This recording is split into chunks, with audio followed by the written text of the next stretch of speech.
बड़े घर की छोटी बहू जन्माष्टमी का बड़ा ड्रामा। दोस्तों, सीरियल बड़े घर की छोटी बहू में अब कहानी लेने वाली है जोरदार मोड़। जन्माष्टमी का त्योहार नजदीक है और पूरा घर तैयारियों में जुटा है। लेकिन इसी बीच एक ऐसा सच सामने आता है जिससे पूरे परिवार में मचने वाला है हंगामा।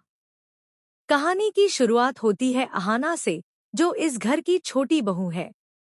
अहाना अपनी सास दुर्गा देवी से बहुत प्यार करती है और उनकी खुशी के लिए कुछ भी करने को तैयार रहती है। इस बार जन्माष्टमी की पूजा की जिम्मेदारी भी अहाना ने अपने सिर पर ले ली है। लेकिन सबसे बड़ी समस्या यह है कि पूजा के खर्चे के लिए घर के किसी भी सदस्य ने मदद करने से साफ इनकार कर दिया है।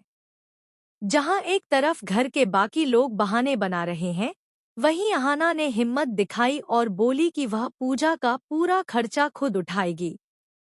लेकिन दोस्तों, असलियत यह है कि अहाना के पास इतने पैसे हैं ही नहीं। इसलिए अहाना ने अपने गहने गिरवी रखकर पैसे जुटाने का बड़ा फैसला किया।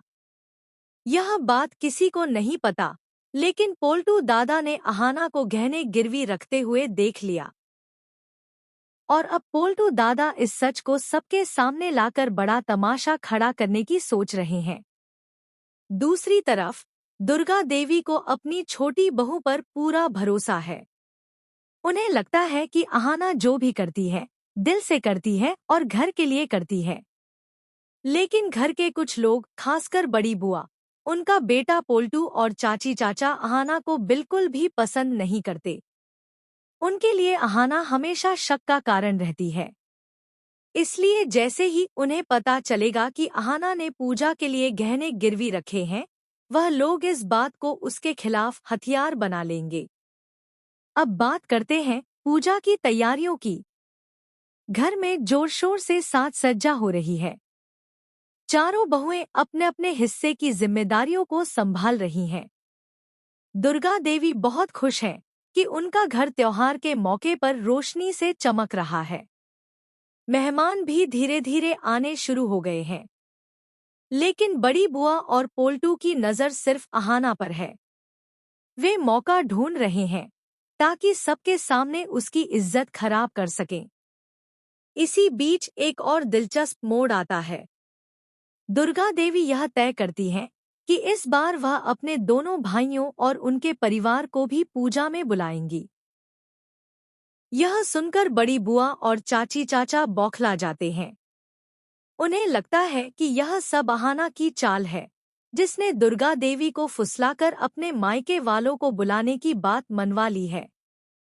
यहाँ भी अहाना पर इल्जाम लगना शुरू हो जाता है। लेकिन उसका पति छोटू हमेशा की तरह अपनी पत्नी का साथ देता है। छोटू साफ कह देता है कि माँ का हक है कि वह अपने भाइयों और मायके वालों को बुलाएं।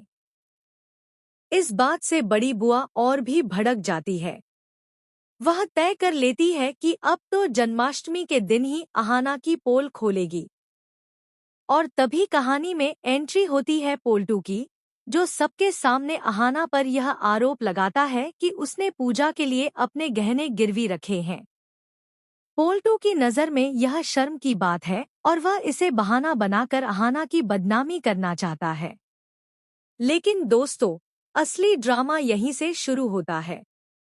क्योंकि जहां एक तरफ पोल्टू और बड़ी बुआ अहाना के खिलाफ माहौल बनाने की कोशिश करते हैं, वहीं दूसरी तरफ दुर्गा देवी अपनी छोटी बहू का साथ देने के लिए मजबूती से खड़ी हो जाती है। अब सोचिए, अहाना ने यह कदम क्यों उठाया? असल में उसके लिए यह सिर्फ पूजा का खर्चा नहीं था, बल्कि यह उसके आत्मसम्मान का सवाल था। वह चाहती थी कि उसकी सास की इज्जत बनी,